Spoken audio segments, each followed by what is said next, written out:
আমি একটা সন্ধান পেয়ে আছি, ঠিক আছে?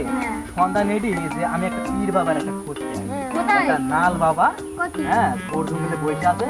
সে কিভাবে বসে আছে আমরা ওইটা একটু দেখি, ঠিক আছে? এই যে আমার ছেলে চলে আছে, আজ বাবা। আচ্ছা, তুমি কি করে আসলা? আমার যে মনে নেই এরকম।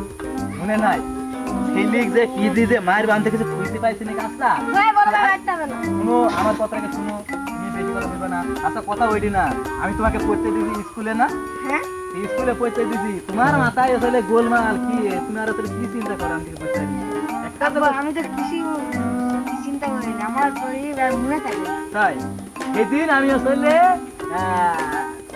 1 টাকা 58 পয়সা দিয়ে আসলাম তোমাকে স্কুলে পড়ানোর জন্য। আর তুমি আসলে এই পড়ে না যে ঘুরি চলে আসছো তোমাকে ভাত খাইতে এই জন্য।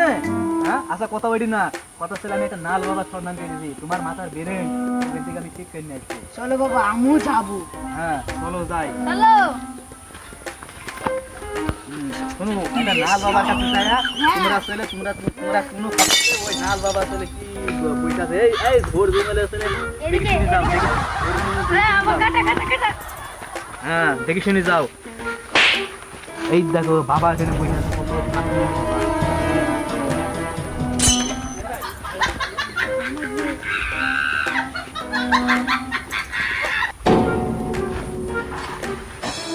বাবা। এবার ছোটু বাবা, আমার একটা কাজ করি, আমার কাজের ঠিকানা ভেঙে দিবি, তোর কি সমস্যা? বাবা আমাকে মাফ করে দাও বাবা।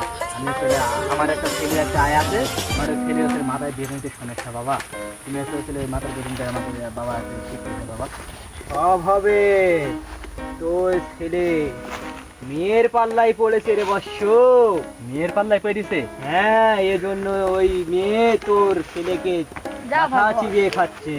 আচ্ছা, মাথা চিবিয়ে। আচ্ছা বাবা, আসলে আমার কথা ওইটি না, আমি আসলে চিন্তা ভাবনা করেছি যে এই মানে বনু জঙ্গলের মধ্যে মশার কামড়ে আমরা থাকতে পারছি না, আর তুমি এই মশার কামড়ে আসলে এখানে বসে আছো। হ্যাঁ, কেমন করে বসে আছো বাবা? আমাকে এই বর্ষ তুই আমাকে বেশি জ্ঞান দিস না, কোনো মশা কোনো সাপ আমার কাছে ভিড়বে না। কি বলতেছিলি বর্ষ তুই? আচ্ছা, আমি বলতে শুনে যে বাবা, তুমি আসলে কি করে থাকো এই মশার কামড়ে? রাতের ভাইবার এখন সাপ বলে তোর ঘুরে বেড়াচ্ছে আলোরে বাজারে। সবই আল্লাহর দুয়ারে বর্ষ, সবই মালিকের ইচ্ছা। আচ্ছা আচ্ছা, ভালো কাজ করি দুনিয়ায়। হ্যাঁ বাবা, কোনো সাপ পোকামাকড় তোর কাছে ফিরতে পারবে না রে বর্ষ। আচ্ছা, তোর ছেলে আস্তে আস্তে খারাপ পথে চলে যাচ্ছে। তোর ছেলেটা আসলে ভালো, কিন্তু তোর ছেলেটাকে একটি নিয়ে মাথাটা খেয়ে ফেলেছে বর্ষ। আচ্ছা বাবা, আসলে মেয়ের, আচ্ছা সেই মেয়ের আসলে নামটাকে একটু বলে দেবে বাবা? সেই মেয়ের নাম তোর ছেলে তোর কাছে বলবে না, কিন্তু আমি বলছি তোকে ভালোবাসি বলে শোন। বলো বাবা। ওই মেয়ের নাম হলো রত্না। রত্না? হ্যাঁ, ওই রত্না তোর ছেলের মাথা চিবিয়ে খেয়ে ফেলেছে। এই শালা উনি জানলো কি করি? এই শালা তো নিশ্চয়ই মেলা মেলা আছে। আমি বলতে বিয়ে নামও বল দিল। তাই তুই সত্যি প্রেম করিস বা?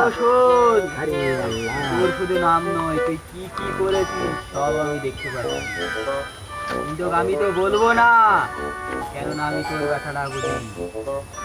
এই শোন, তোকে আমি ভালোবাসি, তাই এই মালটা নিজে ওই ছেলেকে দুবেলা খাইয়ে দিই। যা। আচ্ছা ঠিক আছে, আচ্ছা ঠিক আছে বাবা, আসলে থাকে যা, সব মাফ করে দিলাম। যা, আমাকে তো রাখি বলতে যা। চলো ভাই। আচ্ছা এই আচ্ছা, এই বাবা তো সত্যি তো একটা ভালো বাবা রে।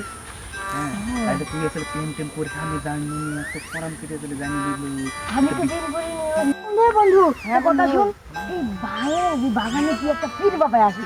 কি বাবা? পীর বাবা। সে কি জানিস? আমার বাবুর কাছে আমাকে নিয়ে গেলো, এই যে আমি মেয়েরা শুকনো করি না, আমাকে নিয়ে যেতে নিজের বুকের মধ্যে, ওকে সব আমার গোপন কথা ভুলিয়ে দিচ্ছে পীর বাবা।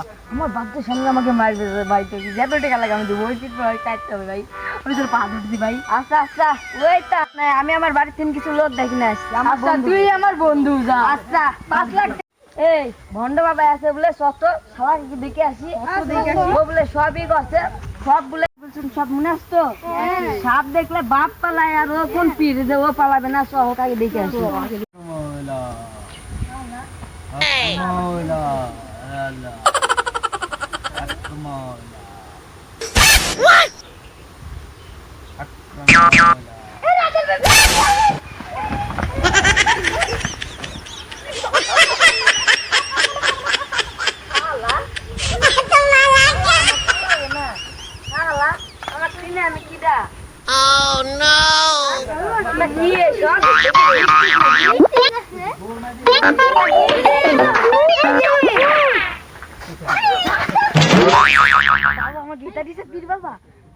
মানুষের মধ্যে খেলে হবে না নতুন নতুন যায় খাই